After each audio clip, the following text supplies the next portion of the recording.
What's going on, guys? It's Alex back again for another video. Thanks for tuning in. Thanks to everybody who subscribed. Really appreciate it. So a couple days ago, I installed my high flow cats on my G, and I was actually editing a video, and I realized I never made an intro to the video. So that being said, the high flow cats are installed on the G, so I wanted to show you guys how I did that, just show you some tips, tricks to avoid some snags that I've learned along the way. This is my third time doing it on a VQ. I've done it on my G37 and two other 350s, mine included previously. So I've learned some things to, make it a little easier to do for yourself. And I also want to thank my friend Kevin for helping me out. Made the job go a little bit smoother. If you want to check out his channel, I'll put the link down below. He does some cool stuff with cars and trucks. So give his channel a look if you're interested. Alright, so enjoy the video. This is the final modification for the G37 before the tune, so I'm super pumped about that. Can't wait to see what kind of numbers it makes. So enjoy the video, and I hope it helps you. Alright, so car's jacked up. We are underneath now, and we're going to be replacing the catalytic converters, which are these right there. Connects to the Y pipe. So to get these off, you have to take two bolts off the Y pipe there and on the other side. You're going to undo the bolt, the little brace here that attached to the transmission. And then if you can see, there's three bolts up there. There's one there, one down there, and then one on the other side close to the body. It's kind of hard to see. The ones up here are a little tough to get to, so you may need to use some extensions and whatnot. I believe the bolts are 14 millimeter. And you may need to use some penetrating oil in there to get them nice and loose.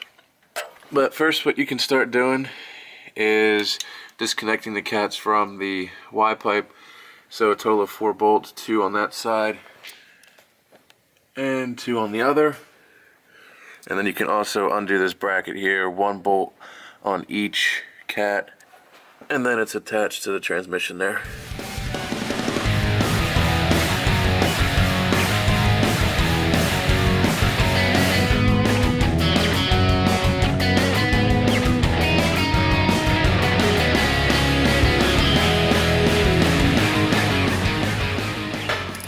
So on the one side, the bolt is pretty corroded, so we had to shove a 13 socket on there. It's really a 14, but it was so corroded that we had to pretty much hammer a 13 mil socket on there to get it loose. Might have to do the same for yours. Alright, now in terms of the catalytic converters, the wires are here. They connect in the middle on the transmission.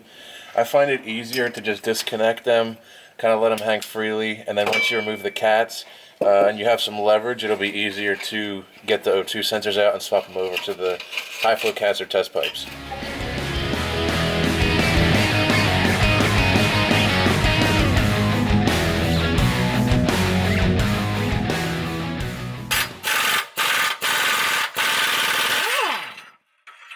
Got it. Oh, over here. I just love working on my back on jack stands. It's great. Sometimes you just have to break the air tools out. There's no other way.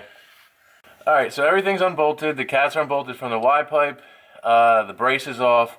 The O2 sensors are unplugged. So now we're going to try to get to the upper studs and bolts where the catalytic converter meets the header. And sometimes those are a little tricky, so we'll see how that goes.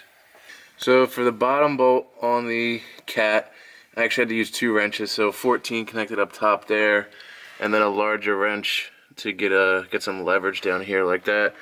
And then you're going to be pulling towards the center of the car there. It's going to get it loose. Then for the top one up there, I just used a really long extension. So a long extension like that, the extension came out to there, and then you can get a wrench on it and really loosen that bolt. So let's try for the third one now. So on the driver's side, you gotta do the same thing pretty much. With the bottom bolt here, you gotta use that 2 wrench method, and it's gonna be slow and steady, but it'll eventually come out. And then again, with the top one, just do a real long extension all the way back, and you can get that off.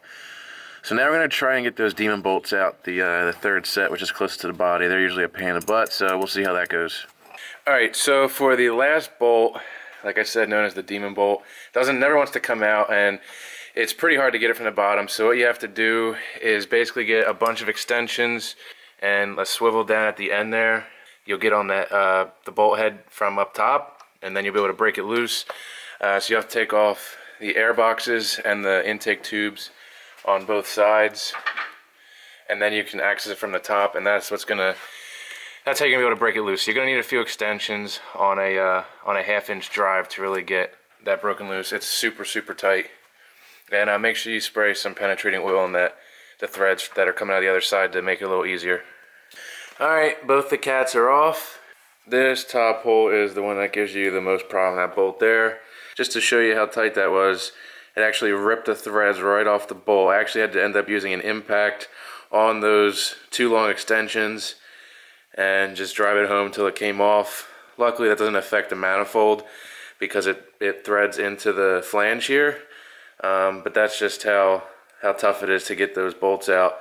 But we finally did it. So now I'm going to remove the O2 sensors there and put them on the new cat. And make sure when you thread them into the new cat that you use some anti-seize so that they're easier to get off later if need be. And then we will do install in the reverse order. Alright, O2s are out.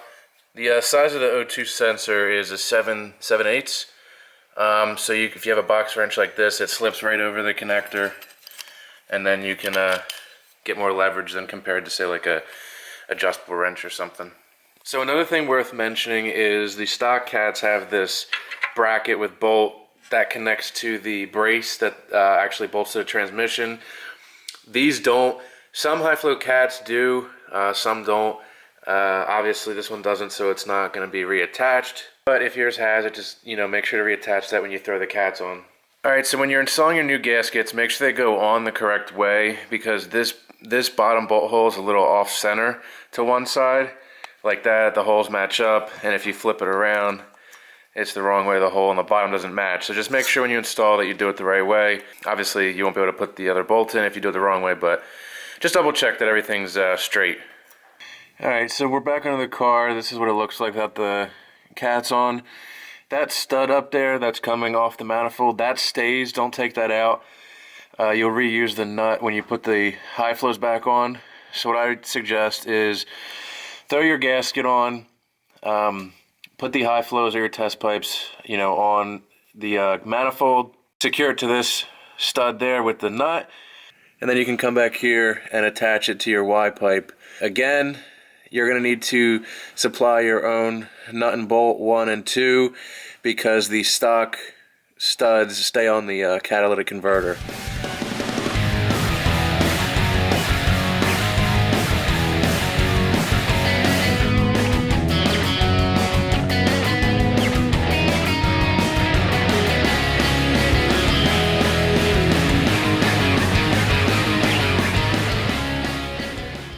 It's kind of hard to film while I'm working up there, but all 3 bolts and the one up there, you can see it, they're all in and tight. The gasket joint at the Y pipe is all tight, snugged up. We will go ahead and do the same on the other side.